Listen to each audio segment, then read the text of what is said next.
I can never thank you enough for your affection, your attention, how much you send messages, and comment on the videos. Thank you very much, okay? So let's get to our video today. It's very difficult to live with toxic people. In fact, they are those people who the more you spend time with, the worse you become. They bring bad feelings and drain our energy. You may have toxic people in your work environment, in your friendships, in your romantic relationship, and also in your family, or in your husband's or wife's family. How to live with these people? I think it's interesting to share these videos, and today we're going to talk about how to live with toxic family members. Many people grow up in dysfunctional families, toxic families. And this happens frequently and, often, the person doesn't even realize it. How many times do people comment on videos, "Wow, I detected it, I didn't know, but now I know what you're talking about. I lived it, I didn't realize it." So this really happens. Toxic family members are even more complicated. Because, often, you cannot escape or avoid it as necessary, as this severely affects our quality of life. But you don't need to live with toxic family members just because you have the same last name and genetics. Just because that person is part of your family doesn't mean they can harm you and you have to get screwed. That's not how it works, no. Blood and emotional ties cannot explain toxic situations within your family system. So, it's not because it's your family that you have to put up with everything and be severely harmed, emotionally, psychically, because a toxic person really shakes our structures. There are signs that show you if this could be the situation you are experiencing with someone in your family. So, for example, there is a lack of reciprocity. Every healthy relationship is good for both people, it is an exchange. Contrary to what some people think, this is not interest, a game of interests, but everything in our lives works on the basis of exchange. If I treat you well, I want to be treated well. If I help you, one day I would like to have your help. It's not like this? We exchange pleasantries together. When there is no reciprocity, you only give affection, attention, lap, assistance, then something is not right. If only you do this, if only you take the initiative for everything and there is no return, there is no counterpart, it could be a relationship based on selfishness and interest. The second point, when your family member is only with you in good times. In good times, everything is fine, everyone respects each other, they participate in all your barbecues and parties, but when you're bad, when you're at your worst, they disappear.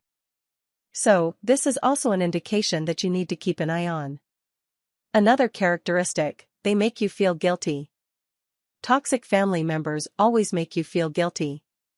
You don't care, you don't show up, you don't care, it's just you who doesn't care about your cousin, your uncle, your grandmother, your mother-in-law. And then you feel the role of pleasing and calming everyone. So, this is really very complicated. And, generally, the family member who complains about all this doesn't do what he said he is demanding of you.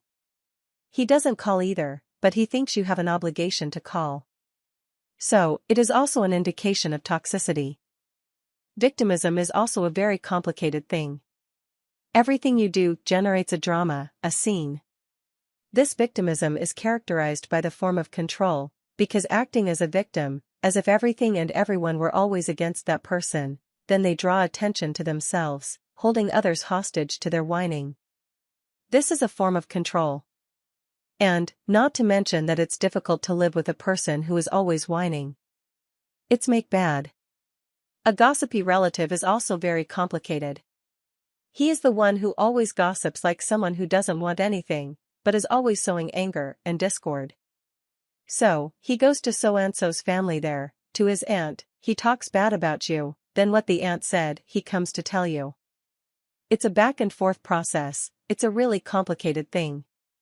There is also the overprotective relative too.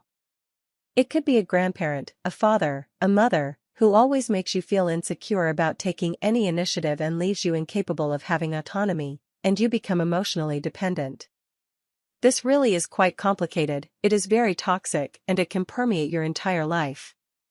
This feeling of lack of autonomy. There may also be a toxic person in the family who never has money. You know that person who is always in need of help. The family wants you to help. If you don't help, it's all your fault for the person's failure. So, this is very complicated. Sometimes, we see this a lot between brothers.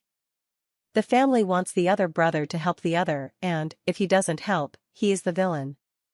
So, this is wrong. It is giving a child a role that is not theirs. This also applies to that envious, lazy relative, a really very complicated relationship. Families, our families, to some degree, always have someone like that. We also have narcissistic mothers and fathers, with all that this causes in their children's lives. Soon we will have content talking more about these parents. There is also that family member who is an expert in judging. They are always judging you, your actions, your decisions, your jobs, boyfriend or girlfriend. The judgment of a healthy family helps you resolve a doubt or problem. And so. But there are judgments that belittle us, lower our self-esteem and hurt our feelings. It's the gossipy relative. The one who visits you, searches your life and tells the whole family. Sometimes we have a family member like that. It's the relative who is always angry with everyone, always fights with others, and thinks that everyone is wrong, only he is right. Then, if you're going to have a meeting at your house, he says, "Is so-and-so going?